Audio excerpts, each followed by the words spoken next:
सबसे पहले ऋण पत्रों के प्रकार में आएगा सुरक्षा के आधार पर। इसका पहला कौन? सुरक्षित ऋण पत्र और असुरक्षित ऋण पत्र। इसको इंग्लिश में बोलते हैं सिक्योर्ड डिवेंचर, इसको बोलते हैं अनसिक्योर्ड डिवेंचर। इस सिक्योर्ड डिवेंचर की क्या डेफिनेशन है? ऐसे ऋण पत्र जो कंपनी की किसी संपत्तियों पर स्थायी या चल प्रभाव द्वारा सुरक्षित होती है। इसका मतलब क्या होता है कि मैं कंपनी हूँ और मैंने जनता से पैसा लिया लोन पे और मैंने उनको क्या दे दिया? ऋण पत्र। अब उनका पैसा सुरक्षित कैसे है? हमारी संपत्तियां उन ऋण पत्रों पर क्या रखी हुई हैं? गिरवी रखी। क्या रखी हुई हैं? गिरवी रखी। अगर हम उनको पैसा नहीं लौटाएंगे तो वो हमारी संपत्तियों को बेचकर पैसा वसूल कर सकते हैं। ठीक है, तो ऐसे ऋण पत्र क्या होगा? सुरक्षित।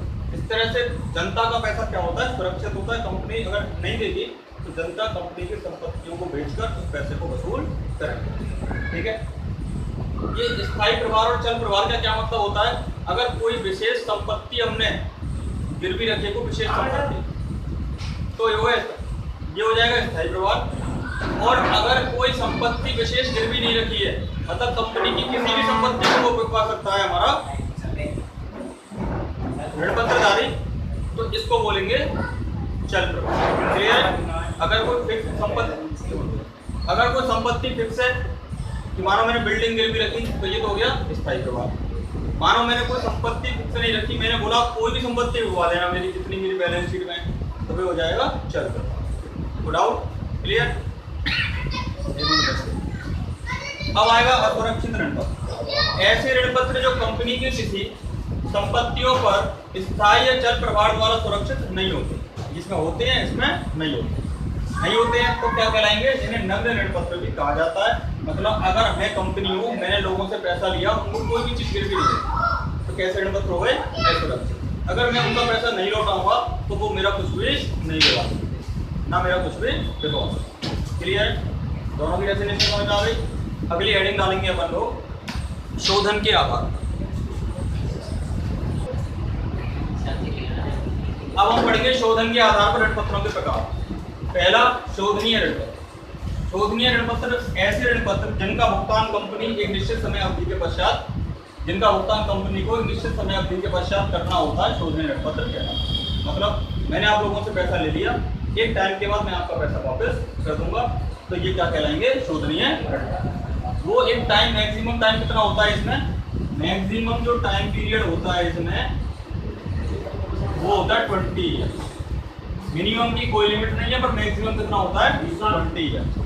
क्लियर है? दूसरा होता है अशोधनीय ऋण पत्र। ऐसे ऋण पत्र जिनका भुगतान कंपनी अपने जीवन काल में नहीं करती, अशोधनीय ऋण पत्र कहलाते हैं। इनका भुगतान कब होगा?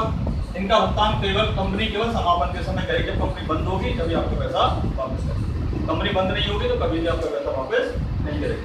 व्यवहारिक तौर पर इस प्रकार के ऋण पत्र हमारे इंडिया में नहीं पाए जाते। ये केवल क्या है? क्लियर है? हमारे इंडिया में जो डिवेंचर पाया जाता है वो कैसा पाया जाता है? शोधनीय। कॉमन सेंस की बात है। आपसे कोई व्यक्ति लोन पे पैसा मांगे और आपको बोले ब्याज ले लियो जिंदगी भर, तेरे को मूल का पैसा वापस नहीं मिलेगा। आपसे कोई व्यक्ति लोन पे पैसा मांगे और आपसे बोले तू जिंदगी भर ब्याज लियो, तो तेरे को कभी भी पैसा वापस नहीं करेंगे। ठीक है, तो क्या आप उसको पैसा लोन पे दोगे? क्या ऐसे कंपनी में होता है। इस तरह के ऋण पत्र व्यवहारिक तौर पर नहीं पाए जाते। केवल क्या ये पैसा, कोई भी व्यक्ति ऐसी जगह पैसा नहीं लगाता जहाँ उसका पैसा वापस आने की कोई संभावना नहीं। ठीक है ना? नेक्स्ट देखो।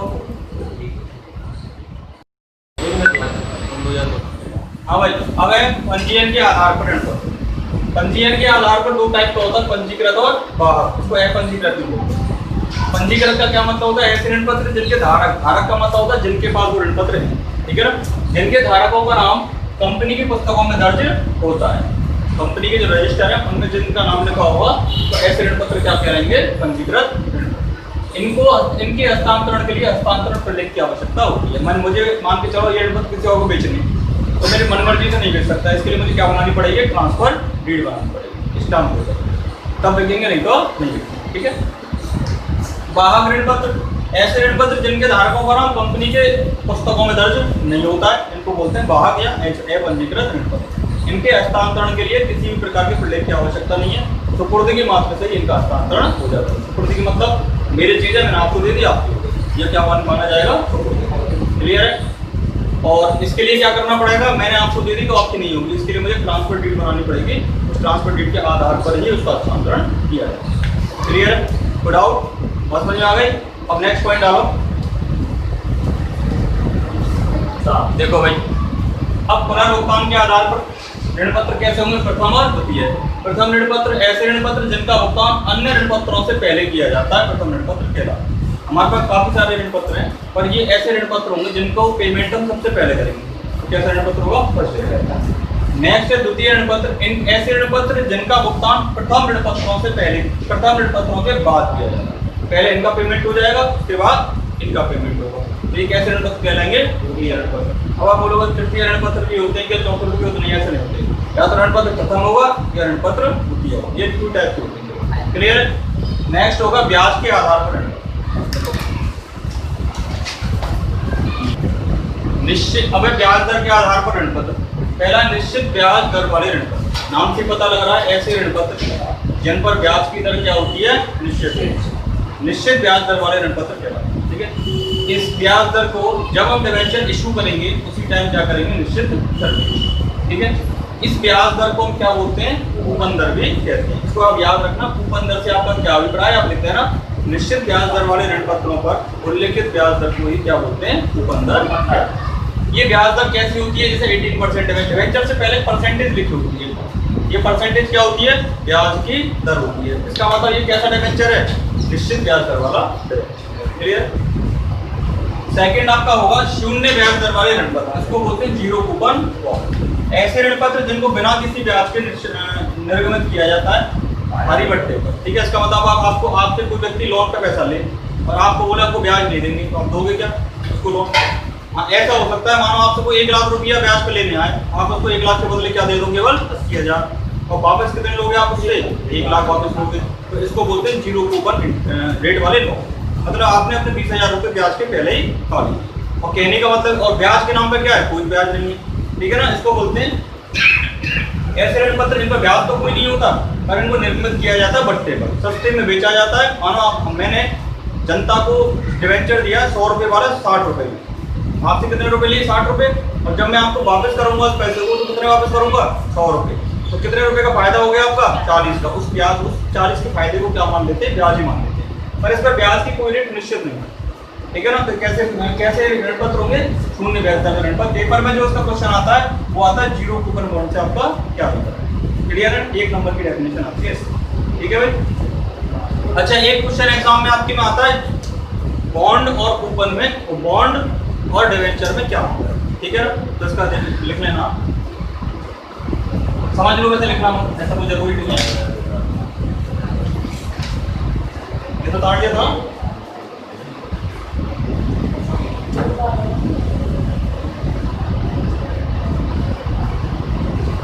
देखो भाई, एक पॉइंट एग्जाम में आता है, बुक में नहीं है।